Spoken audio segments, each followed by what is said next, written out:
এ বাংলাদেশে কেউ যেন এই সম্মানিত সৃষ্টির সম্মান নিয়ে অন্তত কেউ সিনিমিনি খেলতে না পারে। এই জন্য দল মত দেখা যাবে না। দল মত ভাব বাদ দিয়ে মানুষের সম্মান কারা, মানুষের অধিকার কারা রক্ষা করবে, এই মানুষগুলোর পেছনে থাকা আমার মানবতার দাবি, ইমানের দাবি। আমি কথা বোঝাতে পেরেছি? আল্লাহ বোঝার তৌফিক দিন, বলেন আমিন। সবাইকে নিয়ে ওই আল্লাহর দরবারে শুকরিয়া জানাচ্ছি যিনি সবার জন্য কোরআনে কারিম দিলেন। বলেন আলহামদুলিল্লাহ, আরো জোরে বলেন আলহামদুলিল্লাহ। যে আয়াত দিয়ে সকলের সম্মান কামনা করলাম, ওয়ারফা'না লাকা যিকরাক, এরপরে দুইটা আয়াত আছে। আমরা কয়েক মিনিটে এই দুইটা আয়াতের আধুনিক কিছু কথা আশার সঞ্চার হওয়ার জন্য বলতে চাই, এরপরে তাফসিরে যাব। আল্লাহ রাব্বুল আলামিন বলেন, ফাইন্না মা'আল উসরি ইসরান, ইন্না মা'আল উসরি ইসরা। এই আয়াত আমি জন্মের পর থেকে আমরা অনেকেই পড়েছি। এখানে গুরুত্বপূর্ণ কয়েকটা আশার সঞ্চার করার জন্য মেসেজ আল্লাহ দিয়েছেন, যেটা আমি এর আগে নিজেও জানতাম না। যেহেতু জেনেছি, আর বাল্লিগু আন্নি ওয়ালাউ আয়া, একটা আয়াতও যদি জানা থাকে মানুষের কাছে পৌঁছিয়ে দাও, সেই নিয়ত নিয়েই বলছি। আপনি দেখবেন আপনার ভালো লাগবে। আল্লাহ পাক বলেন অবশ্যই কষ্টের পরে সুখ, আবার রিপিট করে বললেন অবশ্যই কষ্টের পরে সুখ। বাংলা অর্থ শুনে কিছু বোঝা যাচ্ছে? কিছুই বোঝা যাচ্ছে না। এবার আমি একটু গভীরে যাচ্ছি একটু। এই যে উসরুন, এই উসরা শব্দের আগে আল্লাহ আলিফ লাম দিলেন। আলিফ লাম 4 প্রকার হয় আরবি গ্রামার অনুযায়ী। এখানে যেটা আছে তার লাম নির্দিষ্ট করার জন্যে, আলিফ লাম এটা মারিফা করার জন্য আল্লাহ দিয়েছেন। আল্লাহ উসরুনের আগে দিলেন আমার কোনো সমস্যা না, আমার প্রশ্নও না। প্রশ্ন আমার মার পরে কেন দিলেন? এখানে যারা আলেম আছে তাদেরকে বলছি, মার পরে আল্লাহ দিলেন, এটাও আমার প্রশ্ন ছিল না। আল্লাহ কেন ইন্নার পরে দিলেন? এর আগে আবার ফা দিয়েছেন। এতগুলো কথা কিন্তু বলা লাগতো না। আমরা যারা আলেম আছি, উসরুন ইসরা এ বললেই বুঝে ফেলতাম। আলিফ লামও দেওয়া লাগতো না, মা দেওয়া লাগতো না, ইন্না দেওয়া লাগতো না, ফাও দেওয়া লাগতো না। সাধারণ মানুষ হয়তো টের পান। পক্ষে 10 থেকে 70টা শান্তি জড়িয়ে রেখেছেন। এ পর্যন্ত বোঝেননি? এবার আমি আরেকটু গভীরে যাচ্ছি। এই পৃথিবীতে কষ্ট পেলে আপনাকে আল্লাহ 10 থেকে 70টা শান্তি, সুখ, কল্যাণ দিয়ে দেবে না, বিষয়টা এমন না। কষ্টটা যদি আপনি 3 কারণে পেয়ে থাকেন। কয় কারণে? আমি যা বলছি বিশেষ করে ফি জিলালিল কোরআনে পাবেন বেশি, আর তাফসিরে বাইজাবি থেকে ওই আরবি গ্রামের কোডগুলো পাবেন। জেলখানায় 3টা বছর আমি বেশিরভাগ পেয়েছিলাম, যেহেতু এই 2টা তাফসির, ফি জিলালিল কোরআন আর তাফহিমুল কোরআন। এই জন্য এইগুলো আমার আয়ত্ত আছে একটু বেশি, অন্যান্যগুলো তো পড়তে পারি নাই। সাজ্জাদ কুতুব রহমাতুল্লাহ আলাইহি বলেন, 3টা কষ্টের পরে, 3টা কারণের পরে যদি আপনি একটা কষ্ট সহ্য করতে পারেন দুনিয়ায়, মাস্ট বি, অবশ্যই এ দুনিয়া আখেরাত মিলে আপনাকে আল্লাহ 10 থেকে 70টা শান্তি ভোগ করাবে। বলেন তো কষ্ট সহ্য করা লাগবে কয়টা? না, 3টা বছর মানে ওসরুন, এর আগে আলিফ লাম দিলাম, নির্দিষ্ট করে দিলে একটা। কয়টা? আবার বলছে কষ্ট কয়টা, কারণ কয়টা? 3টা। বলেন বলেন। যে কোনো কারণে কষ্ট পাবেন, আপনি শান্তি পেয়ে যাবেন না। হাসিনাও তো কষ্ট পেয়েছিল যাওয়ার দিন, কি কান্না দেখেছি। আমার তো মনে হচ্ছিল স্বামী মরে গেল, ওভাবে কানে নাই। যাই হোক, কষ্ট পেয়েছে এই জন্য কেঁদেছে। এই মানুষের কষ্ট দেখে হাসতে নেই, একটু কান্নাকাটি আপনিও করেন।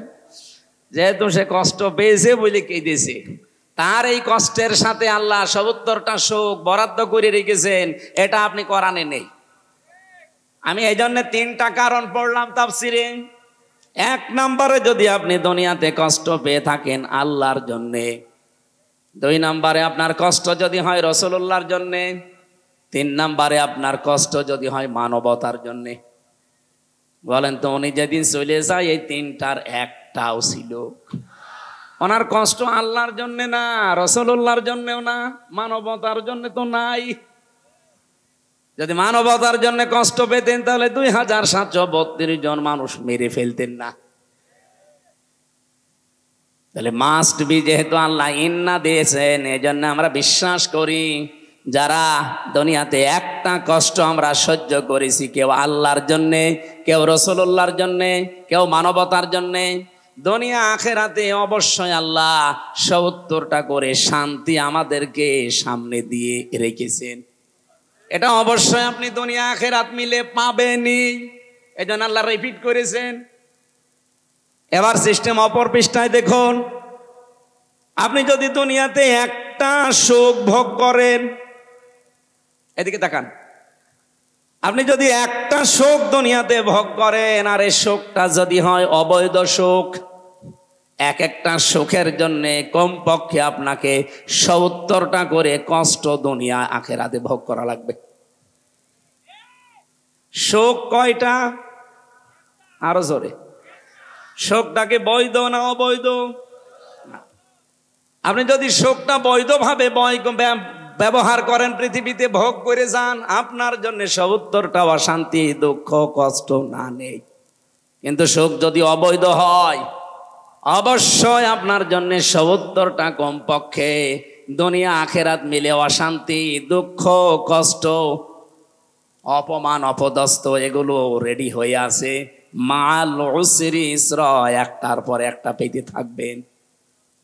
এই যে যারা পরকীয়া প্রেম করেন, এখানে সুখ নেই, এই কথা বলছেন না, শান্তি নেই। এই সুখটাকে বৈধ না অবৈধ? এই এক একটা অবৈধ সুখের জন্য আপনাকে 70টা করে অশান্তি ভোগ করা লাগবে। সুতরাং এই অবৈধ সুখে এখনো যারা আছেন, এই মুহূর্তে কুষ্টিয়ার এই মানুষগুলো তওবা করা লাগবে যে পরকীয়া প্রেমের লাইন যাদের সাথে আছে, আমি এই মুহূর্তে তওবা করলাম। যারা রাজি আছেন হাত তোলেন তো। আরে আল্লাহ, মিডিয়া আছে, এই কুষ্টিয়া তো বদনাম হয়ে যাবে। আপনারা সবাই এই লাইনে আছে।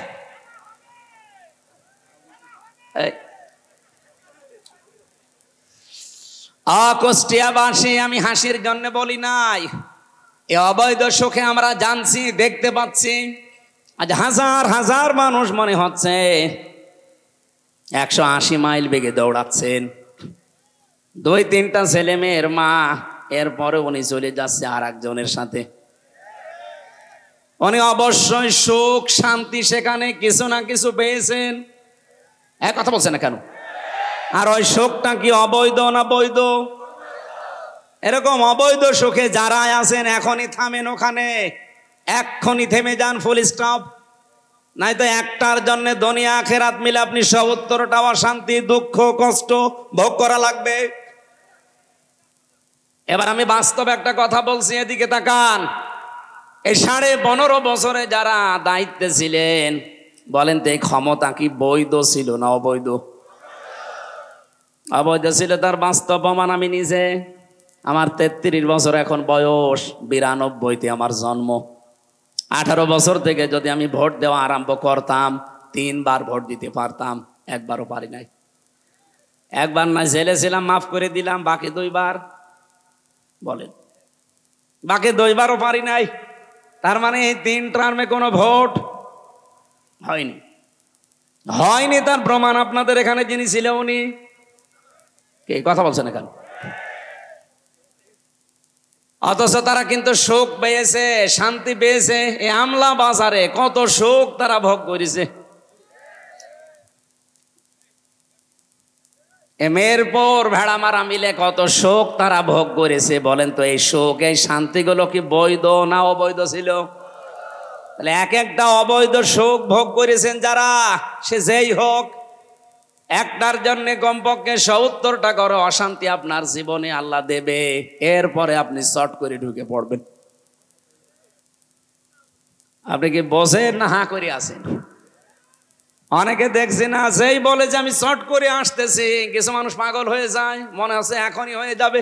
আরে ভাই, কোরআন শরীফের আয়াত, এক একটা সুখ যারা অবৈধ ভোগ করেছেন 70টা অশান্তি আপনার জীবনে আল্লাহ দেবে, এরপরে তো শর্ট করে আসবেন, এসে আপনি শান্তি পেয়ে যাবেন। তা আমরা কি ঘোড়ার ঘাস কাটছি? আমরা যে 15.5 বছরে এত কষ্ট পেলাম, এক একটা কষ্টে যদি 70টা শান্তি থাকে, তা আমাদের তো এখনো এত শান্তি হয়নি। এই কথা বলছে না কেন? আর আমার যতটুকু বিশ্বাস এই বাংলার মানুষের ওপরে, আমরা এই দেশে তখন পরিপূর্ণ সুখ পাবো, শান্তি পাবো, যখন 56,000 বর্গ মাইলে আল্লাহর কোরআন কায়েম হয়ে যাবে। এর আগে আমরা কি সুখী হতে পারি? আরো জোরে বলেন, পারি না। এই জন্যই আমরা চাচ্ছি জনাব আব্দুল গফুরের মতো যদি 300 এমপির ভেতরে 151 জন কোরআন বুকে নিয়ে এবার সংসদে ঢুকতে পারে, প্রথম অধিবেশনে যদি বলে মাননীয় স্পিকার আমরা নামাজের বিল চাই, উনি যদি বলেন হাত তোলেন, একবারে যদি আব্দুল গফুর সাহেবের মতো 151 জন হাত তুলে ফেলে, আল্লাহর কসম ওই দিনই নামাজ কায়েম হয়ে যাবে। 18 কোটি মানুষ নামাজ পড়তে বাধ্য। আপনি ভোট দিয়েছিলেন মাত্র আব্দুল গফুরকে একটা, ওই দিন যদি নামাজ কায়েম হয়ে যায়, 18 কোটি মানুষ নামাজ পড়বে বাংলার জমিনে। একটা ভোটের কারণে প্রতিদিন 18 কোটি মানুষের সওয়াব আপনি পাবেন। এটা আমি বানিয়ে বললাম না, মানে কোথায় আছে আন্দাজে? সূরা আন-নিসা 5 নম্বর পারার 10 নম্বর পৃষ্ঠার 10 নম্বর লাইনের 85 নম্বর আয়াতে আছে, মাইয়াশফা শাফাতান হাসানাতান ইয়াকুল্লাহু নাসিবুম মিনহা ওয়া মাইয়াশফা শাফাতান সাজ্জিয়াতান ইয়াকুল্লাহু কিফলুম মিনহা ওয়া কানাল্লাহু আলা কুল্লি শাইইন মুকিতা। বলেন আমিন। আল্লাহ পাক বলেন, এই পৃথিবীতে কোনো মানুষ যদি একটা ভালো কাজে সুপারিশ করে, সাহায্য করে, ভোট দেয়, রায় দেয়, সমর্থন দেয়, পেছনে থাকে, এখানে 33টা অর্থ আছে। আপনি পেছনে থাকবেন, রায় দেবেন, সমর্থন জানাবেন, ভোট দিয়েছেন, যাই বলেন, একটা ভালো কাজ করে ওই লোকটা যে সওয়াব পাবে, আপনি শুধু সমর্থন জানিয়ে সেই সওয়াব পাবেন। উনি যেহেতু একটা ভোট নিয়ে আজকে আপনার দ্বারা এরকম 151 জন যদি সত্যি বাংলার জমিনে যেতে পারে সামনে, ওনারা প্রথম যে বলবে না যে আমরা বাবার আইন চাই, বলবে? ওনাকে বলবে যে আমরা ডাল খেতে চাই, আমরা বাবা খেতে চাই। কি বলবে সর্বপ্রথম? যে আমরা নামাজের বিল চাই, কারণ এইটাই তাদেরকে কোরআন জানিয়েছে, আল্লাযীনা ইম্মাক্কান্নাহুম ফিল আরদি আকামুস সালাহ। আমি যদি জমিনে শাসন ক্ষমতা আমার ইমানদার বান্দাদেরকে দেই, তারা সংসদের প্রথম অধিবেশনে নামাজের বিল পাশ করবে। আমি এই জন্যই বললাম, আপনি যদি এনারে বাদ দিয়ে মাগুরায় যিনি একজন আছে, এবার দেখে আসলাম, কালকে ছিলাম মাগুরাতে, ওনার নাম, এর আগে উনি ছিল বীরেন শিকদার। উনি যদি যায়, প্রথমেই তো বলবে যে মাননীয় স্পিকার আমরা নামাজের বিল চাই। কি কথা বলছেন এখন? উনি কে চাবে সেটা ওনার ব্যাপার, আর আমরা হালকা জানি। উনি জীবনেও এ কথা বলবে না যে আমরা নামাজের বিল চাই। নামাজের পরে আল্লাহ দিয়েছেন ওয়া তাবুজ যাকাত, তারা বলবে আমরা যাকাত ভিত্তিক অর্থনীতি কায়েম করতে চাই। যাকাত ভিত্তিক অর্থনীতি যদি কায়েম হয় এই দেশে, আল্লাহর কসম করে আপনাদেরকে আমি গ্যারান্টি দিতে পারি, এই কুষ্টিয়াতে যাকাতের শাড়ি বিতরণ করা লাগবে না। বাংলাদেশ জামাত ইসলামী কুষ্টিয়া জেলা শাখার পক্ষ থেকে বিভিন্ন জায়গায় আমরা দেখতে পাচ্ছি যারা অভাবী, যে মানুষগুলো অসচ্ছল, তাদের বাড়িতে কর্মসংস্থান তৈরি করার জন্য কেউ গরু, কেউ সেলাই মেশিন পর্যন্ত কিনে দিচ্ছে। এটা জেলা জামাতের পক্ষ থেকে কিন্তু অলরেডি সারা বাংলাদেশে চলছে। এটা কুষ্টিয়াও হয়েছে কয়েকদিন আগে, হয়নি স্যার? 2 দিন আগেই হয়েছে মনে হয়। জাকাত ভিত্তিক অর্থনীতি সত্যি যদি কায়েম হয়, বাংলাদেশের অন্যান্য যে ব্যাংকিং ব্যবস্থাগুলো সবগুলো ইসলামী ব্যাংকের আদলে চলবে। আমরা অনেকেই কিন্তু জানি না যে ইসলামী অর্থনীতি এটা যে ইবাদত, আমরা অনেকে জানিও না, মানিও না। ইসলামী অর্থনীতিতে প্রায় 28টা পয়েন্ট আছে। এখানে যদি প্রশ্ন করা হয়, আমার মনে হয় 8-10 জন বাদ দিয়ে অধিকাংশ মানুষ আমরা বলতেই পারবো না। অথচ আমাদের কাজ কারবার কিন্তু 180 মাইল বেগে চালাচ্ছি। কেউ যদি 1 টাকা পরিমাণে দুনিয়াতে সুদ খায়, সে মায়ের সাথে জেনা করে 33 বার। নাউজুবিল্লাহ বলে। কত হাজি সাহেব, কত আলেমকে পর্যন্ত আমরা দেখছি এরা ইসলামী ব্যাংকে কাজ কারবার করতে চায় না। ওরা করে সোনালী, রূপালী, চৈতালি। চৈতালি ব্যাংক আছে, ওইটাও হবে। যত রকমের ব্যাংক আছে সব যদি জাকাত ভিত্তিক অর্থনীতি বাংলাদেশে কায়েম হয়, সব চলবে ইসলামী ব্যাংকের এই আদলে। ইসলামী ব্যাংক এখন পরিপূর্ণ পারছে না, তারপরও যে 28টা নিয়ম আছে আপনি দেখবেন। মিরপুরে ইসলামী ব্যাংক নেই? আপনি যে জিজ্ঞাসা করবেন মোশারাকা, মোদারাবা, মোরাবাহা, বায়ে সালাম, বায়ে ইস্তিসনা, বায়ে মুআজ্জাল, ওয়াহেদ, এরকম 28টা পেয়েছি আমি। আপনি সোনালীতে ওইটাই পাবেন, রূপালীতে ওইটা পাবেন, অগ্রণীতে ওইটা পাবেন, চৈতালিতে ওইটা পাবেন। সবগুলো এই নিয়মে চলবে। তখন পুরা অর্থনীতি হয়ে যাবে ইবাদত।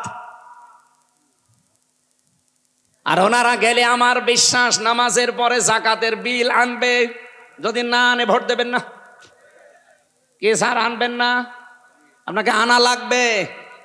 আল্লাযীনা ইম্মাক্কান্নাহুম ফিল আরদি আকামুস সালাতা ওয়া আতাবুজ যাকাত ওয়া আমারু বিল মা'রুফি ওয়া নাহাউ আনিল মুনকার। আইন পাশ করে করে তারা ভালো ভালো কাজগুলো জারি করে দেবে। আর অন্যায় যেগুলো আছে, যেগুলো আমাদের চর্ম চোখে দেখতে পাই, এই অন্যায়গুলো তারা আইন পাশ করে বন্ধ করে দেবে। আমি আজ হাদিস পড়েছিলাম, হাদিসের খুব অল্প ব্যাখ্যা বলছি। হযরতে আবু যর রাদিয়াল্লাহু তাআলা আনহু থেকে বর্ণিত, বিশ্বনবী জানিয়েছেন, মানিদ্দাআ মা লাইসা লাহু ফালাইসা মিন্না ওয়ালিয়াতাবাওয়া মাকআদাহু মিনান নার। মুসলিম শরীফের হাদিস। আল্লাহর নবী জানিয়েছেন, এই পৃথিবীতে যেই জিনিস তোমার না, ওই জিনিস যদি নিজের দখলে নিয়ে নাও। আবার তাকান, যেই জিনিস আপনার না, আপনি মালিক না, জোর করে জবরদস্তি করে কোনো কায়দায় যদি নিজের দখলে ওইটা নিয়ে নেন, যখনই ওইটা নিয়ে নেবেন সঙ্গে সঙ্গে আপনি নবীর উম্মত থেকে খারিজ হয়ে যাবেন। কি বললাম আপনি টের পাচ্ছেন? ফালাইসা মিন্না, সঙ্গে সঙ্গে আপনি নবীর উম্মত থেকে বের হয়ে গেছেন। এই হাদিসের প্রথম অংশটা একটু বাংলাদেশের সাথে মিলান। এদিকে তাকান, বলেন আপনি এই হাদিসটা যদি আমরা 100 ভাগ বিশ্বাস করি, 100 ভাগ মানার দরকার নেই? এক কথা বলছেন না কেন? আগস্টের 5 তারিখের পরে আমরা বহু মানুষকে দেখলাম, যে জিনিস যার না, জোর করে জবরদস্তি করে, সে চাঁদাবাজি করে হোক, ছিনতাই করে হোক, নিজের দখলে নিয়ে নিয়েছে। না কুষ্টিয়ায় শুরু হয়নি? হয়নি মানে আপনি বিভিন্ন ঘাটে যান, বিভিন্ন হাটে যান, স্ট্যান্ডে যান, কত কিছু মানুষ দখল করে নিজের আয়ত্তে নিয়ে নিয়েছে, অথচ ওই জিনিসের মালিক সে না। হ্যাঁ, হাদিসের টিকায় আমি পড়েছি, কোন মানুষ যদি কোনো কিছু হারিয়ে ফেলে, কোনো কিছু যদি তার আয়ত্ত থেকে চলে যায়, আপনি যদি ওইটা আবার ফেরত পান, আপনি ওইটা যদি আবার নিয়ে নেন, তাহলে আপনার জন্য এই শাস্তি না। কথা বুঝেছেন? না না, বোঝেননি। কে বুঝেছেন বলেন তো দেখি? যেই জিনিস আপনারই ছিল কিন্তু আরেকজন নিয়ে নিয়েছিল, ওইটা যদি আপনি আবার ফেরত পান, আপনার জন্য হাদিসের প্রথম অংশটা না, ফালাইসা মিন্না আপনার জন্য না। এই যে ইসলামী ব্যাংক যারা জোর করে দখল করেছিল, যাদের জিনিস এখন তারা আবার ফেরত পেয়েছে, কিন্তু অনেকেই বলছে এটা নাকি দখল হয়ে গেছে। আরে ভাই, দখল হলো কি করে? যার জিনিস সে ফেরত পেয়েছে। কথা বলছে না কেন?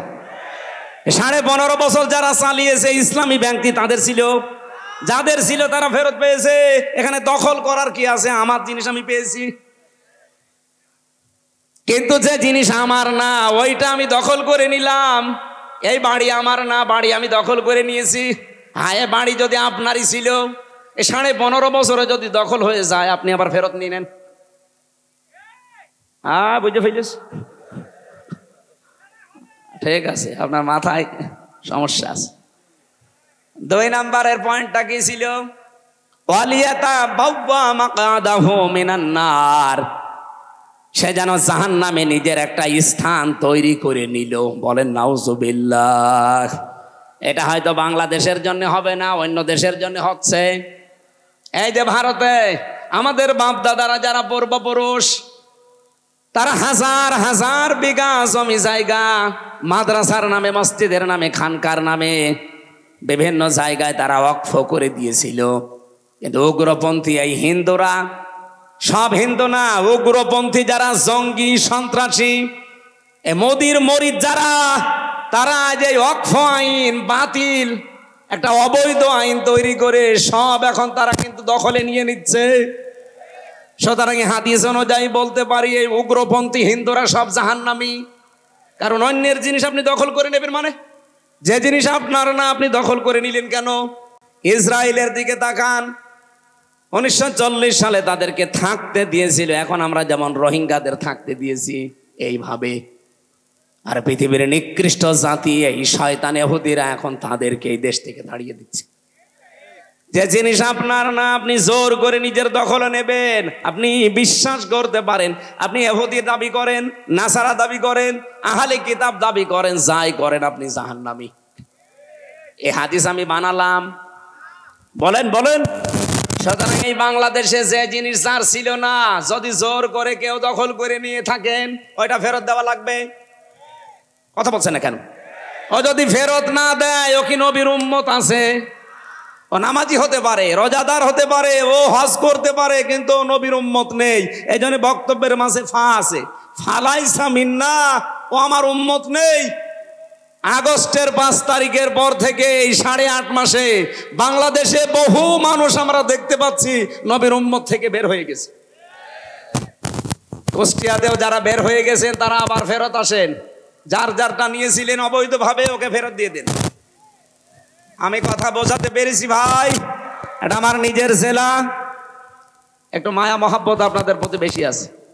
আপনি জাহান্নামের সিট বুক করে রাখবেন আর আমি দাঁড়িয়ে দাঁড়িয়ে দেখবো?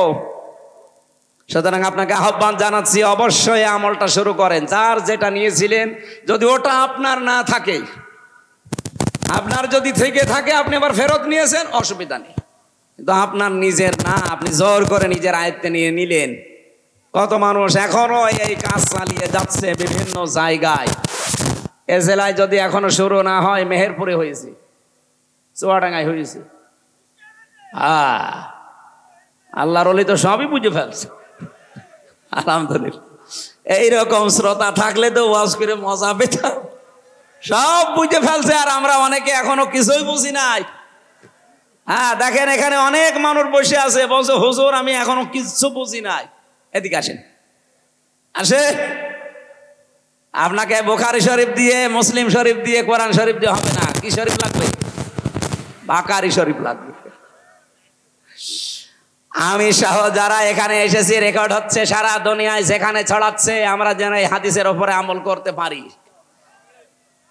যে আশার সঞ্চার করেছিলাম যে একটা দুঃখ কষ্ট যদি আমরা সহ্য করি 3টা কারণে, মাস্ট বি আমাদের সামনে আল্লাহ 70টা শান্তি অপেক্ষা করাচ্ছে। আর যারা অবৈধ শান্তি পেয়েছিলেন একটা, এরে একটু বাড়ি পাঠান অথবা মুখ ধরে রাখবেন, কথা বলবেন না। অবৈধ একটা সুখ যদি দুনিয়ায় ভোগ করে থাকেন, আল্লাহর কসম পৃথিবীতে আপনাকে 70টা অশান্তি ভোগ করা লাগবে। আমরা আজ দেখতে পাচ্ছি অনেকে এখনো সামনে অবৈধ অশান্তি ভোগ করার জন্যে, অবৈধ সুখ ভোগ করার জন্যে, শান্তি পাওয়ার জন্যে বিভিন্ন কায়দা কৌশল করছে। না, এটা হতে দেওয়া যাবে না। আপনি সুখ পেতে চান, চেয়ারের সুখ, শান্তি, বৈধভাবে আসেন। বৈধভাবে বাদ দিয়ে আবার সিনিমিনি খেলে বাবা শাহজালাল সব হালাল করে নেবেন, হবে না। এই জন্য যারা বারবার আহ্বান জানাচ্ছেন যে আমরা কিচ্ছু চাই না, শুধু নির্বাচন চাই, নির্বাচন আমরাও চাই, কিন্তু সংস্কার না করে দিলে আবার দিনের ভোট রাতে হয়ে যাবে। এক কথা বলুন, আপনারা যারা বারবার এটা চাচ্ছেন, আপনার চাইতে আমি আরো বেশি চাই, কারণ আমি আজ 33 বছর জীবনে ভোট দিতে পারলাম না, কেমন করে ভোট দেওয়া লাগে আমি জানিও না, আমার আরো বেশি আকাঙ্ক্ষা না? কিন্তু আমি তো চাই যে আমি দিনের ভোট আবার রাতে দিয়ে ফেলবো না, এটা আমি আর হতে দেব না। আর এর মাধ্যমে যদি আবার কেউ চেয়ারে বসেন, ওই চেয়ার কি বৈধ হবে না অবৈধ? ওই অবৈধ চেয়ারে বসবেন, আপনি বসেন না বসেন আপনার দরকার নেই। যারা বসতে চায়, যারা এরকম অবৈধ চেয়ারে বসে সুখ শান্তি পেতে চান, একটা কয়টা অশান্তি ভোগ করা লাগবে বলেন বলেন? আমি তো জেনে শুনি আপনি আমার আপনজন, আপনাকে এই রাস্তায় যেতে দেব না। এই কারণে আমরা এত কড়াকড়ি করছি যে 1628 জন দায়িত্বে ছিল বাংলাদেশের, এগুলো সব হয় জালেম না জালেমের দোষর। এক কথা বলা লাগবে, প্রত্যেককেই পাল্টাতে হবে। এগুলো যদি কালকে সব পাল্টিয়ে ফেলেন, পরশুদিন নির্বাচন দিয়ে দেন, কোনো অসুবিধা নেই। কিন্তু এগুলো না পাল্টিয়ে আপনি ওই যা ছিল তাই, শুধু কুষ্টিয়ার ডিসি গেছে মেহেরপুর, মেহেরপুরেরটা এসেছে চুয়াডাঙ্গায়, এই মাল তো সব একই আছে। এক কথা বললে কেন? আমরা যারা এই খাই খাই হাই হাই করতেছি কি হবে কি হবে না, এগুলো বন্ধ করেন ভাই। একটু সময় আমরা দিতে চাই। সংস্কারটা যেই কয়দিন লাগে, যদি 2 মাস লাগে 2 মাস লাগবে, যদি একদিন লাগে একদিনই শেষ। যারা দায়িত্বে আছে ওনাদেরকে আমরা চাই জীবনেও না, আমরা চাই নির্বাচিত যারা তারা আসবে, তাহলে যারা বাইরে বসে বসে ষড়যন্ত্র করছে ওদের ষড়যন্ত্র বন্ধ হবে। কিন্তু পরিষ্কার না করে একটা উপন্যাস পড়ছিলাম, বাসার ঘরে স্ত্রী বসে আছে, দাদি শাশুড়ি গিয়ে বলছে ওই নাচবো, আমি কিন্তু পতি চাই। মেয়েটা লজ্জা শরম বলছে দাদি আমি আপনার এর কাছে সময় চাই, একটু সময় দেন। শাশুড়ি এসে বলছে দেখেন বৌমা কি করবা জানি না, আমার কিন্তু নাতি চাই। বলছে মা আপনিও একটু সময় দেবেন না? দেবর আর ননদ এসে বলছে ভাবি কি করবা জানি না, আমাদের কিন্তু ভাতিজা চাই। ঠিক আছে। স্বামী এবার ঘরে এসে বলছে বউ আমি ঘুমালাম, আমার বেবি চাই। ঘুমটা ফেলে দিয়ে বলছে সব কি পাগলের বংশ? কারো নাতি চাই, কারো পতি চাই, কারো ভাতিজা চাই, কারো বেবি চাই, আর এসে তুমি ঘুমিয়ে পড়ো, আমি কি ডাউনলোড করে নিয়ে আসবো? সব হবে। 10 মাস 10 দিন সময় দেওয়া লাগবে না? হয়েছে কয়দিন? 8 মাস 15 দিন, কারণ আজকে 20 তারিখ, 5 দিন তো বাদ। কথা বলছে না কেন? আরো 3 দিন বাদ দেন, 8 মাস 12 দিন হয়। 8 মাস 12 দিনে ছেলে মেয়ে হলে কি হবে? সুস্থ হবে। সুতরাং 10 মাস 10 দিন সময় দেন। এর ভেতরে আমরা চাই যেখানে যেইটা আছে অন্তত যতগুলো দিয়েছিল এদেশের রাজনৈতিক দলেরা সবগুলো না করলেও 10টা করেন, গুরুত্বপূর্ণ 10টা জায়গা এগুলো পরিবর্তন করে দেন, কালকেই নির্বাচন দিয়ে দেন, কোনো অসুবিধা নেই। কিন্তু যেই ডিসি যেই এসপি যেই টিওনো যেই ওসি সেগুলো সব ঠিকই আছে। আমার রিমান্ডে যে পিটিয়ে ছিল টাঙ্গিয়ে 11 ঘন্টা মাথায় দড়ি লাগিয়ে, সে এখন সাতক্ষীরার এসপি। জিনিস তো একই আছে, ঢাকারটা পাঠিয়েছে সাতক্ষীরায়, সাতক্ষীরারটা পাঠিয়েছে কুষ্টিয়ায়। এই জিনিস তো তারাই যারা 15 বছরে এই জালেমাকে সাহায্য করেছে। কথা বলেন না কেন? আপনি তাদের আন্ডারে আবার চান মানে আবার ওই দিনের ভোট রাতে করবেন? দিনের ভোট রাতে করলেও আমাদের অসুবিধা নেই, কিন্তু ক্ষমতায় যারা যাবেন তারা তো বৈধ না অবৈধ। কথা বলছেন না কেন? আরে অবৈধ শান্তি যদি কেউ ভোগ করে একটা কি হয় আপনি দেখতে পাচ্ছেন না? এই বুবু অবৈধ শান্তি ভোগ করে তো কপালে এই দুর্গতি। আজ আগস্টের 5 তারিখের পর থেকে এপ্রিলের 15 তারিখ পর্যন্ত আমি জানি এদেশে 27 বার চেষ্টা চালিয়েছে দেশ যেন ব্যর্থ হয়ে যায়। বুবুর একটা আকাঙ্ক্ষাও পূরণ হয়নি, সব গুড়ে বালি। কারণ আল্লাহর ঘোষণা ছিল কি, একটা অবৈধ সুখ ভোগ করলে কতগুলো অশান্তি পাওয়া লাগবে। অশান্তি, দুঃখ, অপদস্থ, অপমান, এগুলো কমপক্ষে 70টা। 15.5 বছরে বুবু সহ যারা দায়িত্বে ছিল তারা যদি 50টা সুখ ভোগ করে অবৈধ, কয়টা বলেন? আরো জোরে বলেন। এক একটা সুখের কারণে যদি ৭০টা অশান্তি হয়, 50টায় কত হয়? ৩৫০০। আপনি হিসাব করে দেখেন, ৩৫০০ কষ্ট, দুঃখ, অপমান, অপদস্থ, গ্লানি আপনার জীবনে আসবে। এরপরে আপনি চট করে আসবেন, আপনাকে চেয়ারে দেব। এত দুঃখ পেতে পেতে আপনি অন্তত কব্বরে চলে যাবেন। আর আমরা এক একটা দুঃখের কারণে, কষ্টের কারণে শান্তি পাবো আল্লাহর পক্ষ থেকে কয়টা? ৭০টা। যদি এই 15 বছরে 15টাও অশান্তি পেয়ে থাকি, কষ্ট পেয়ে থাকি, এক একটাই ৭০টা, হিসাব করেন তো। 15টা বললাম মাত্র। এতগুলো শান্তি আমি এখনো পাইনি। সুতরাং এই শান্তি আমি বিশ্বাস করি আমরা পাবো যারা আল্লাহর জন্যে, রাসূলুল্লাহর জন্যে আর মানবতার জন্যে এই কষ্ট দুঃখ পেয়েছি। মাস্ট বি আল্লাহ আমাদেরকে এতগুলো শান্তি দুনিয়ায় দেবেই। এই জন্য মার পরে আল্লাহ এই শব্দটা লাগিয়েছেন। আমি আশা করছি আপনারা কথা বুঝেছেন।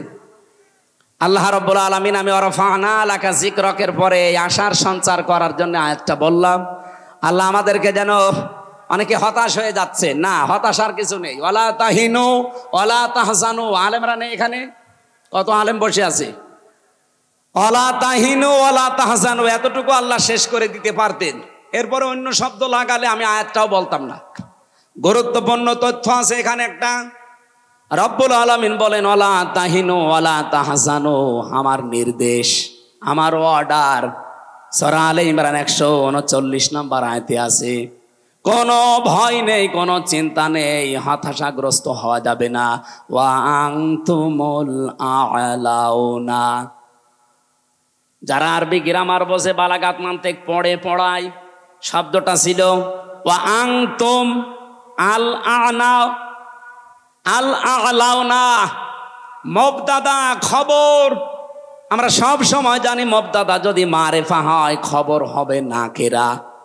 আল্লাহ আনতুম দিতে পারতেন, এরপরে আলিফ লাম না দিয়ে আ'নাউদা দিতে পারতেন। আলিফ লামটা এমন জায়গায় লাগিয়েছেন আল্লাহ রাব্বুল আলামিন। এই নাকেরা শব্দটা যখন, নাকেরা শব্দটা যখন নির্দিষ্ট হয়ে যায় আলিফ লাম দিয়ে, তখন ইফিদুল হাসরা, হসরের ফায়দা দেয়। বাংলা অর্থ তখন দাঁড়ায়, এই পৃথিবীতে তোমরা বিজয়ী হবে। শুধু হবে না, শেষে হস্যাই দেওয়া লাগবে। আল্লাহ বলেন চিন্তা তো নেই, ভয়ও নেই, তোমরাই বিজয়ী হবে। গ্যারান্টি দিচ্ছে কে? একটা শর্ত আল্লাহ শুধু লাগিয়েছেন, এই কারণে আমরা পারছি না। শর্তটা কি? ইন কুনতুম মুমিনিন, যদি মমিন হও। প্রশ্ন আসতে পারে, আমি তো মমিন আছি। আমরা মমিন আছি, আমরা আব্দুল মমিন। উনি যেমন শুধু গফর না, উনি আব্দুল গফর। ওনারা শুধু গফর বলতে পারবেন? উনি গফরের বান্দা। আমরা মমিন আছি কিন্তু আব্দুল মমিন, মমিনের বান্দা। আমাদেরকে আমার আল্লাহ পাক যে মমিন হওয়ার নির্দেশ দিয়েছেন, ওই মমিন হওয়া লাগবে।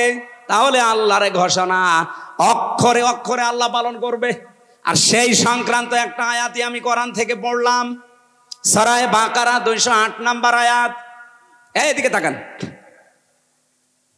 6666টা আয়াত আছে কোরআনে কারিম। এটা প্রসিদ্ধ। 6236টা আয়াত, এটা বিশুদ্ধ। আপনি যেটাই ধরবেন সেটাই সঠিক আছে। 6666টি আয়াত যদি ধরেন, আপনি কোরআনের একটা আয়াতের 3 ভাগের 1 ভাগ আমি মাত্র পড়লাম। ইয়া আইয়ুহাল্লাযীনা আমানু উদখুলু ফিস-সিলমি কাফা। আল্লাহ এখানে ডাক দিয়েছেন, ওহে যারা ঈমানের দাবি করো তাদেরকে বলছি, উদখুলু, সবাই মিলে প্রবেশ করো, ফিস-সিলমি কাফা, পরিপূর্ণভাবে সিলমনের ভেতরে। সিলমন মানে কি? না না, সালমন মানে শান্তি, আর সেলমন মানে ইসলাম। একে জবাব দিল কে? মানে কি আলেম?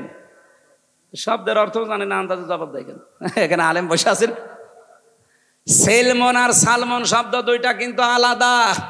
সালমন মানে শান্তি, সালমন মানে, আর সেলমন মানে আল্লাহ সেলমন দিয়েছেন, উদখুলু ফিস সিলমি কাফা। যেমন তেমন ভাবে প্রবেশ করলে হবে না, পরিপূর্ণ ভাবে। কোথায় করবেন? সেলমনের ভেতরে। আর সেলমনের আগে আলিফ লাম দেওয়া আছে। আরবি গ্রামারটা যারা জানেন না, হালকা পাতলা একটু আলিফ লাম এর যে প্রকারগুলো আছে ভালো করে একটু আয়ত্ত করবেন, কোরআন বোঝা সহজ হবে। আল্লাহ নির্দিষ্ট করে দিলেন যে আমার ইসলামের ভেতরে প্রবেশ করো।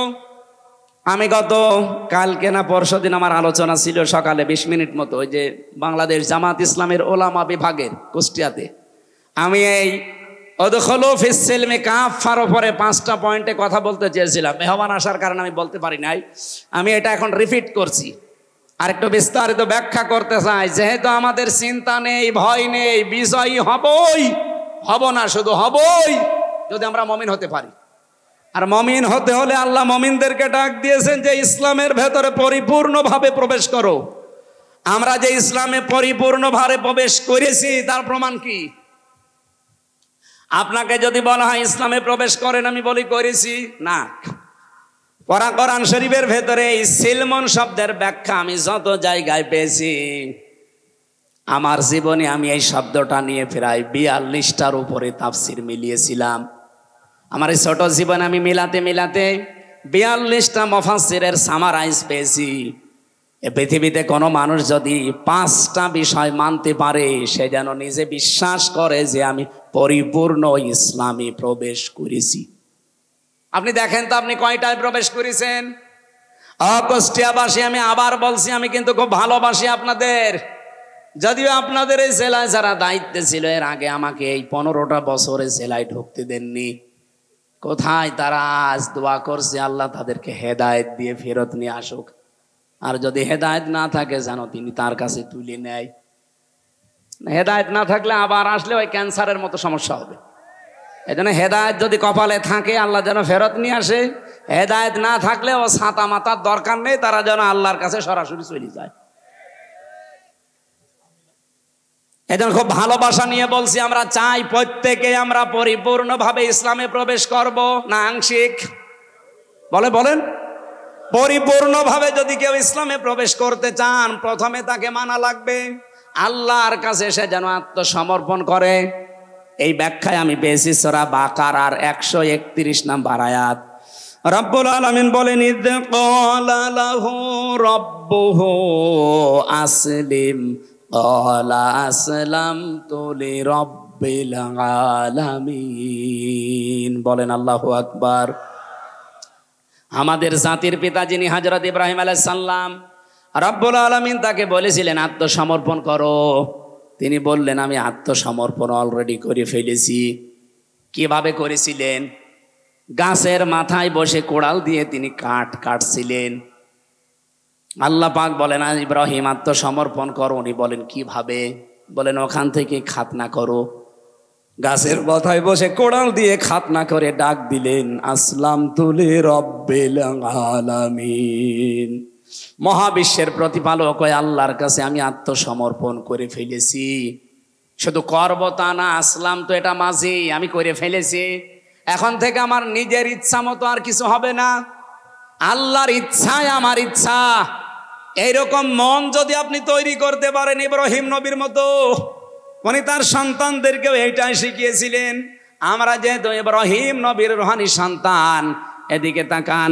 ওয়াসাসা বিহা ইব্রাহিম বানিহি ওয়া ইয়াকুব ইয়া বানিয়া ইন্নাল্লাহা আসতাফা লাকুমুদ্দীনা ফালা তামুতুন্না ইল্লা ওয়া আনতুম মুসলিমুন।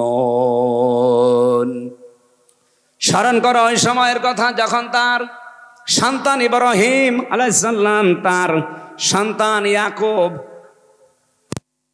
হযরত ইব্রাহিম এবং ইয়াকুব তার নিজের সন্তানদেরকে ওসিয়ত করছিলেন, উপদেশ দিচ্ছিলেন, এই ওয়াজ করছিলেন, হে আমার কলিজার টুকরা সন্তানেরা। বোনাইয়া বলা হয় আদরের সন্তানকে, ইয়া বোনাইয়া বললেন হে আমার কলিজার টুকরা সন্তানেরা। আমরা যারা আমাদের সন্তানাদিকে ভালোবাসি, এই কথা বলে বলে তাদেরকে আপনি আজ ফেরত নিয়ে আসেন। ইন্নাল্লাহ, অবশ্যই আল্লাহ, ইস্তফা, মনোনীত করেছেন, লাকুমুদ্দিনা, তোমাদের জন্য দিনকে। দিন মানে রাতের পরে যেটা আসবে ওইটা। বলেন বলেন, দিন মানে কি? দিনের প্রায় 19টা অর্থ আমি পেয়েছি। দিন মানে কি, এটা যেহেতু গুরুত্বপূর্ণ একটা বিষয়। আর কবরে যাবার পরেই মার রব্বকার পরে 2 নাম্বার প্রশ্ন হবে মা দিনুকা, তোমার দিন কি? দিন মানে শুধুমাত্র যে রাতের পরে দিন আসে এই দিন না। দিন মানে ধর্ম, দিন মানে রাষ্ট্রীয় ব্যবস্থা, দিন মানে আনুগত্যের বিধান। একটা একটা সবগুলো অর্থ আপনি কোরআনে পাবেন। দিনের এতগুলো অর্থ আমার আল্লাহ নিজে কোরআনে করেছেন। আমি প্রায় 19টা লিখেছি এখানে। একটা করে তথ্য বলতে গেলে অনেক সময় লাগবে, এই জন্য হয়তো এদিকে যাওয়া যাচ্ছে না। তারপরে একটু হালকা বলা দরকার। দিনের যতগুলো অর্থ গুরুত্বপূর্ণ, তার ভেতরে দিন মানে, আমি একটা বলছি, আমি একটার উপরেই ব্যাখ্যা করব। দিন মানে জীবন ব্যবস্থা। দিন মানে কি? বলেন বলেন। কোরআনে কারিমে এরকম বহু আয়াত আমি সিরিয়াল হিসাবে পেয়েছি। আফা গায়রা দীনিল্লাহি ইয়াবগুন ওয়ালাহু আসলামা মান ফিস সামাওয়াতি ওয়াল আরদ তাওআন ওয়া কারহা ওয়া ইলাইহি ইরজাউন। দলিলগুলো লম্বা করা যাচ্ছে না, কারণ আমার 1 ঘন্টা সময় আর 5-7 মিনিট আছে। আমি এগুলো পয়েন্টগুলো বলছি। হযরত ইব্রাহিম এবং ইয়াকুব নবী তাদের সন্তানদেরকে যেটা বলেছিলেন, এটা শুধু সন্তানদের জন্য খাস না, যেহেতু কুম শব্দটা আছে, এই জন্য এর ভেতরে আমরা দুনিয়ায় যত মানুষ ইব্রাহিমের সন্তান, তারা আছি না নেই? তার মানে ওই আদেশটা, ওই নির্দেশটা, ওই উপদেশটা ইব্রাহিম নবী আমাদেরকেও দিয়েছিলেন। হ্যাঁ, আমাদের কলিজার টুকরা সন্তানেরা, অবশ্যই তোমাদের জন্য আল্লাহ মনোনীত করেছে একটা দিন। এই পৃথিবীতে এখন 4,500 ধর্ম আছে, দিন আছে। কয়টা? আমার খুতবা যারা শুনেছেন, প্রথম খুতবা কি ছিল? আনাশহাদু আন্না মুহাম্মাদান আবদুহু ওয়া রাসূলুহুল মাবউসু ফিনা বিল হুদা ওয়া দীনিল হাক্কি লিইযহিরাহু আলাল আদিয়ান। আমরা সাক্ষ্য দিচ্ছি মুহাম্মদুর রাসূলুল্লাহ, যাকে আল্লাহ এই দুনিয়াতে সত্য দিন দিয়ে হেদায়েত সহকারে পাঠিয়েছিলেন। কেন? লিইযহিরাহু আলাদ দীনি কুল্লিহি, লিইযহিরাহু আলাদ দীনি আলাল আদিয়ান। দুনিয়ায় যত দিন আছে, আর আমি এই আলাল আদিয়ান শব্দটা ব্যাখ্যা করতে গিয়ে পেয়েছি তামাম দুনিয়াতে এখন দিন আছে, ধর্ম আছে 4,500। 4,500 ধর্মের ভেতরে আল্লাহর কাছে পছন্দনীয়, মনোনীত একটাই ধর্ম, একটাই দিন, একটাই জীবন ব্যবস্থা, তার নাম ইসলাম। ইন্নাদ-দীনা ইনদাল্লাহিল, আরো জোরে বলুন, ওমাই ইয়াবতাগি গায়রাল ইসলাম দীনান ফালা ইউকবাল মিন। এইজন্য আমাদেরকে ও নির্দেশ দিচ্ছেন আমাদের বাবা ইব্রাহিম নবী, যে পৃথিবীতে তোমাদের জন্য আল্লাহ মনোনীত করেছেন, পছন্দ করেছেন, ইস্তফা, আল্লাহ নির্বাচিত করেই দিয়েছেন একটা দিনকে। সুতরাং সেই দিনের ভেতরে পরিপূর্ণভাবে দাখিল হতে হলে ফালা তামুতুন্না, মরবানা ইল্লা ওয়া আনতুম মুসলিমুন, যতক্ষণ মুসলমান না হও। ইসলামের ভেতরে প্রবেশ করার প্রথম যে টার্গেটটা বললাম, আত্মসমর্পণকারী হওয়া লাগবে। এই ময়দানে যারা এসেছেন, যারা শুনতে পাচ্ছেন, সিদ্ধান্ত নিয়ে ফেলেন, আমি ইসলামে পরিপূর্ণ প্রবেশ করতে চাই। এখন থেকে আমার মন মতো আর কোনো কথা কাজ হবে? আল্লাহর যেটা নির্দেশ ওইটাই আমার নির্দেশ, আল্লাহর যেটা চাওয়া ওইটাই আমার চাওয়া। এর নাম আত্মসমর্পণ। 2 নম্বরে, এখন দলিলগুলো এত লম্বা করা যাচ্ছে না, 2 নম্বরে পেয়েছি ইখলাস। আপনার ইখলাস লাগবে। নবীকে আল্লাহ আদেশ দিয়েছেন, ওমা উমিরু ইল্লা লিয়াবুদুল্লাহা মুখলিসিনা লাহুদ্দিন। 3 নম্বরে আপনার লাগবে শুধু ইখলাস হলে হবে না, আকীদা বিশুদ্ধ করা লাগবে। আমার মা বোনেরা যারা বসে আছেন, বহু মা বোনের আকীদার ভেতরে সমস্যা আছে। সন্তান যখন একটু দেরি করে হয়, তখন তাদের আকীদা পাল্টিয়ে যায়। আল্লাহর প্রতি আর বিশ্বাস আকিদা থাকে না, তখন তাদের বিশ্বাস ভরসা আকিদা হয়ে যায় বিভিন্ন পীর ফকিরের উপরে। কবরে যায়, মাজারে যায়, তাবিজ নেয়, কত জায়গায় তারা দৌড়াচ্ছে সন্তানের ওসিলা করে। অথচ আমাদের জাতির পিতা হযরত ইব্রাহিম আলাইহিস সালাম প্রায় 85 বছর পর্যন্ত বিয়ের পরে তার সন্তান হয়নি। কোনো দিন তিনি কোনো মাজারে গিয়েছেন, কোন কবরে, কোন পীরের কাছে? হ্যাঁ বলুন। মুসলমান মেয়েদের ভেতরে এখন বিশ্বাস পাল্টিয়ে যাচ্ছে, এরা তাবিজ ছাড়া কিছু বুঝতে চায় না। সেদিন বগুড়াতে এক লোক এসে আমারে বলছে, হুজুর আপেল পড়ে দেন। আমি সূরা ফাতিহা পড়ে ফু দিলাম। আমার কানের কাছে মুখ নিয়ে বলছে, হুজুর এমন ভাবে আপেল পড়বেন যেন ছেলে হয়। আপেল দিলাম ফেলে, আপেল কই ফেলে দিয়েছে কেন? আরে ভাই আপেল পড়ে যদি ছেলে হয় তো আমার ম্যাডামের 3টা মেয়ে হইতো না, আমি শুধু ম্যাডামরে আপেল খাওয়াতাম। আপনি এসেছেন আমার কাছে আপেল পড়া নিয়ে ছেলে হওয়ার জন্য, আমি কি বসে থাকতাম?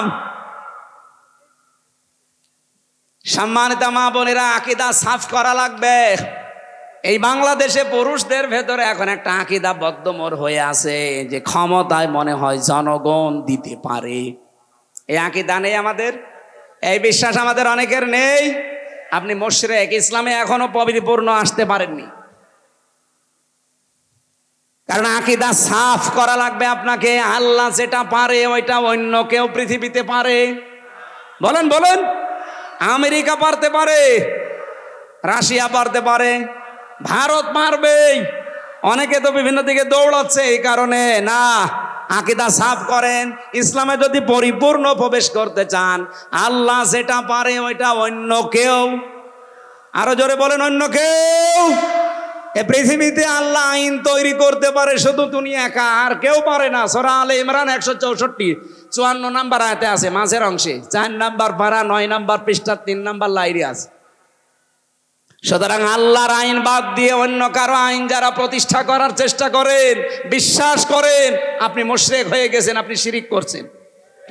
এ বাংলাদেশে এই পার্সেন্টেজ পাওয়া যাবে না। আল্লাহ তো আল্লাহ আমাদেরকে হেফাজত করুন, বলেন আমিন। 4 নম্বরে, ইসলামে প্রবেশ করতে হলে আপনাকে উন্নত চরিত্রের অধিকারী হওয়া লাগবে। এই পৃথিবীতে প্রত্যেকের চরিত্র, আমরা অনেকের চরিত্র দেখেছি, সামনে অনেকে দেখতে পাবো।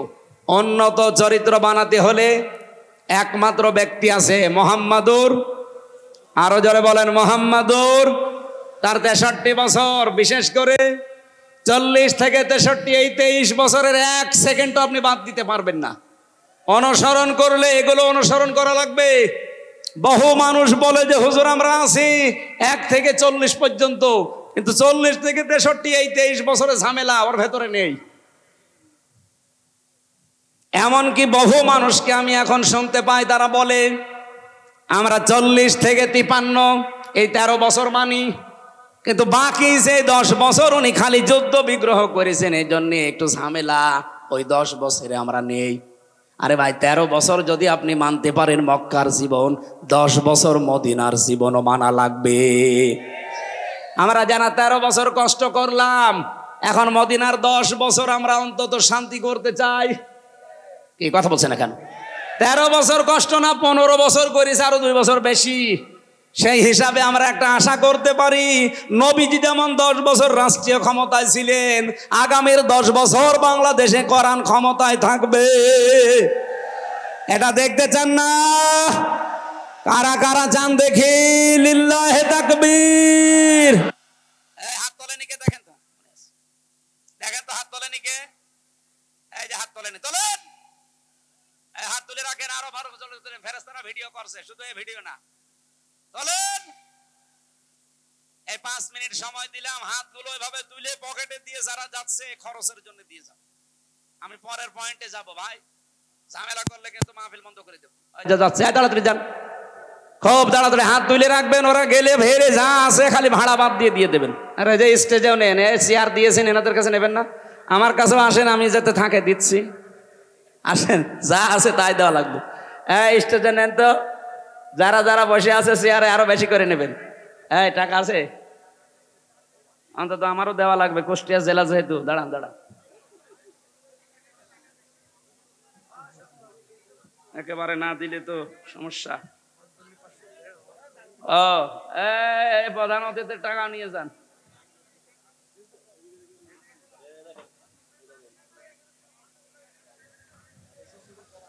সুবহানাল্লাহ আলহামদুলিল্লাহ লা ইলাহা ইল্লাল্লাহ সুবহানাল্লাহ আলহামদুলিল্লাহ। তাড়াতাড়ি ভাই, খুব তাড়াতাড়ি, খালি আইকল দিয়ে বের হয়ে চলে যাবেন ভাই, খুব তাড়াতাড়ি করেন। ব্যাগ যাদের কাছে আছে একটু তাড়াতাড়ি করেন। আপনি একটু মাইকে বলে দেন তো, ব্যাগ নিয়ে তাড়াতাড়ি আপনারা ওই কাজটা সেরে ফেলেন। তাদের কাজটা মহিলাদেরকে নিচে আকর্ষণ করছে, আপনারা তাড়াতাড়ি কালেকশনটা করে ফেলেন। দ্রুত, সময় দেওয়া যাবে না। আমাদের এই সুযোগটা দিয়েছে, এই সুযোগটা আমরা ব্যবহার করি ইনশাল্লাহ।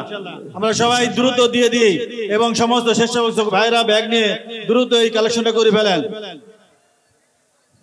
সুবহানাল্লাহ আলহামদুলিল্লাহ লা ইলাহা ইল্লাল্লাহ সুবহানাল্লাহ আলহামদুলিল্লাহ। গলা ভেঙে যাচ্ছে। সুবহানাল্লাহ আলহামদুলিল্লাহ। এই যে টাকার কথা বললে মানুষ চলে যায়, কি আশ্চর্য গো। হ্যাঁ, 5 নম্বর পয়েন্টটা এখনো শেষ হয়নি। বসেন বসেন। আমরা উদখুলু ফিস সিলমি কাফা, ইসলামে পরিপূর্ণ প্রবেশ করতে চাই। সারা জীবন এটা শুনেছি, ইসলামে প্রবেশ করো, ইসলামে প্রবেশ করো। কিভাবে পরিপূর্ণ প্রবেশ করতে হয়, এই 5টা বিষয় আপনার জীবনে থাকা লাগবে। আপনি আত্মসমর্পণকারী হবে ইসলামের কাছে। আপনি 2 নম্বরে আপনার ইখলাস লাগবে, উন্নত চরিত্র লাগবে, আকীদা সাফ করা লাগবে। আর 5 নাম্বার লেনদেনে স্বচ্ছ হওয়া লাগবে। আমাদের লেনদেনে অনেকের স্বচ্ছ নেই। বড় বড় মানুষ দেখেছি আমরা, আমার মনে হয় দেখলে মনে হয় যে জান্নাত থেকে পালিয়ে এসেছে, অথচ টাকা ধার নিলে দিতে চায় না। এরকম মানুষ নেই? দোকানে বাকি যদি খায়, ওই দোকানের সামনে দেওয়া যায় না, উল্টা দিকে ঘুরে যায়। লেনদেনে স্বচ্ছ থাকবেন।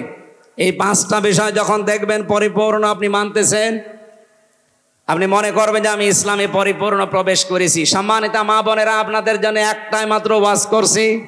খাদিজাতুল কুবরা রাদিয়াল্লাহু তাআলা আনহা আপনার আদর্শ। আমি তার জীবনী নিয়ে বই লিখেছি, 6 জন আদর্শ নারী নিয়ে। আপনার স্বামীর কাছে আমরা দিয়ে দিচ্ছি, স্বামীর কাছে, মেয়ের কাছে, অথবা ছেলেকে পাঠিয়ে দিন ছোট ছোট বাচ্চাদের গাড়ি থেকে নিয়ে, যেন পুরাটা পড়বেন। 120 পৃষ্ঠা লিখেছি মেয়েদের জীবন নিয়ে। খাদিজাতুল কুবরা রাদিয়াল্লাহু তাআলা আনহা জীবনে 1 ওয়াক্ত নামাজ পড়েননি, একটা রোজা রাখেননি, জীবনে একদিনের জন্য পর্দায় ছিলেন না, একটাবার হজও করেননি, 1টা টাকা তিনি যাকাত দেননি। অথচ তাকে আল্লাহ জান্নাতে একটা ঘর বানিয়ে অলরেডি পাঠিয়েছে, তার জন্য সুসংবাদ। আর আল্লাহ নিজে এই মহিলাকে সালাম পাঠিয়েছে। তার পুরা জীবন আমি পড়ে একটা কারণ পেয়েছি, জীবনে কোনো দিন একটা দিনের জন্য তিনি স্বামীর মনে দুঃখ দেননি।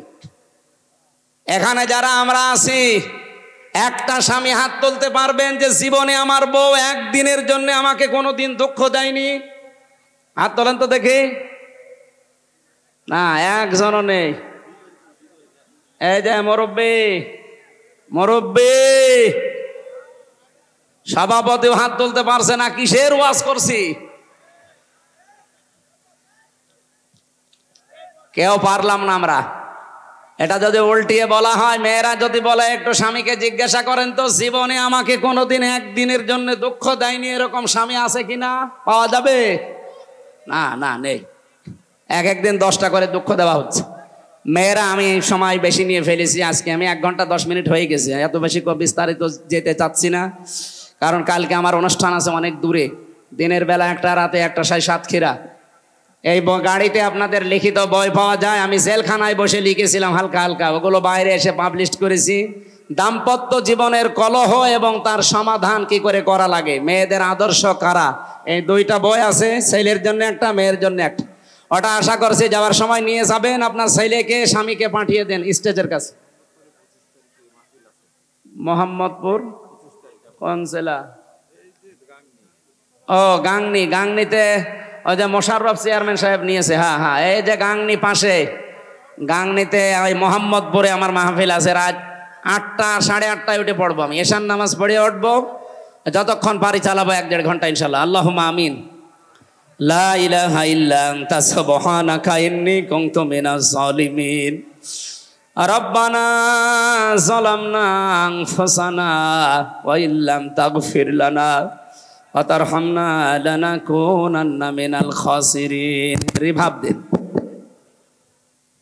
রব্বুল আলামিন, আমার প্রাণ প্রিয় জেলা কুষ্টিয়া, মেহেরপুর থানা রামলা এলাকার দিকে তোমার নজরটা একটু কুদরতি নজরটা দাও। হাজার হাজার বান্দা বান্দি আমরা কোরআনের কিছু কথা হেদায়েতের নিয়তে শুনেছি, যতটুকু শুনলাম এগুলোর উপরে আমাদের জীবন চালানোর তৌফিক দাও। তোমার নির্দেশ ছিল উদখুলু ফিস সিলমি কাফা, পরিপূর্ণভাবে ইসলামে প্রবেশ করো। কিভাবে পরিপূর্ণ ইসলামে প্রবেশ করা লাগে আমরা হালকা কিছু টাচ পেয়েছি। এই 5টা বিষয়ের উপরে আমাদের প্র্যাকটিক্যাল লাইফ তুমি সেট করে দাও। এ বিশাল আয়োজনে ইসলামী সমাজ কল্যাণ পরিষদ আমলা মিরপুর কুষ্টিয়া যারা আয়োজনে আছে, এই মানুষগুলোকে তুমি কোরআনের ইজ্জতে কবুল করো। রব্বুল আলামিন, মাহফিলের সম্মানিত সভাপতি আমাদের মুরব্বী জননেতা জনাব আব্দুল গফুর, তোমার গোলামকে মাফ করে দাও, তার মা বাবাকেও ক্ষমা করে দাও। আজকের প্রধান অতিথি অধ্যাপক মাওলানা আবুল হাশেম, তার মা বাবাকে তুমি এই মুহূর্তে ক্ষমা করে দাও। তার স্ত্রী পুত্র সন্তান আদি যেগুলো দিয়েছো সহি সালামতে রাখো। দিনের যে বিশাল দায়িত্ব তার কাঁধে তুলে দিয়েছো, সততার সাথে ইখলাসের সাথে পালন করার তৌফিক দাও। যত অতিথি এখানে বসে আছে আল্লাহ ওমরের মতো বানিয়ে দাও। সম্মানিতা মা বোনদেরকে তুমি খাদিজাতুল কুবরার মতো কবুল করে নাও। এ মাহফিলের বরেণ্যের সদস্য যারা, এই মানুষগুলোকে হাসান হোসাইনের মতো বানাও। রব্বুল আলামিন, আমার এই কুষ্টিয়া জেলার মাটির নিচে যারা ঈমান নিয়ে ঘুমিয়ে আছে, আল্লাহ কোরআনের ইজ্জতে কিয়ামত পর্যন্ত তাদের মাফ করে দাও। কবরগুলোকে জান্নাতুল ফেরদাউস তৈরি করে দাও। আগামীর এই দেশটা তুমি কোরআনের হাতে তুলে দাও। চর্ম চোখে বড় দেখার স্বাদ জাগে। 56,000 বর্গ মাইল তোমার কালাম দিয়ে চলছে। আল্লাহ ফিলিস্তিনের মুসলমানদেরকে, ভারতের মুসলমানদেরকে তুমি বাঁচাও। এ উগ্রপন্থী হিন্দুরা আর এই পৃথিবীর নিকৃষ্ট জাতি এই ইহুদিরা, আল্লাহ কতগুলো মানুষ দুনিয়া থেকে তারা বিদায় করে দিল। কতগুলো ঘর মসজিদগুলো দুনিয়া থেকে ভেঙ্গে ভেঙ্গে মাটির সাথে মিশিয়ে দিল। হেদায়েত তাদের কপালে থাকলে আল্লাহ দান করো, হেদায়েত না থাকলে তুমি মানচিত্র থেকে তাদেরকে মুছে দাও। বারাকাল্লাহু লানা ওয়া লাকুম ফিল কোরআনিল আযীম। প্রশাসনের যে ভাইগুলো আজকে দায়িত্ব পালন করেছে, আল্লাহ তাদের উপরে খাস রহমত নাজিল করো। আসমান জমিনের বালা মুসিবত থেকে আমাদের সবাইকে তুমি বাঁচাও। আলহামদুলিল্লাহি রাব্বিল আলামিন। সর্বশেষ জীবনের কথা যেন বলতে পারি, লা ইলাহা ইল্লাল্লাহু মুহাম্মাদুর রাসূলুল্লাহ। আসসালামু আলাইকুম।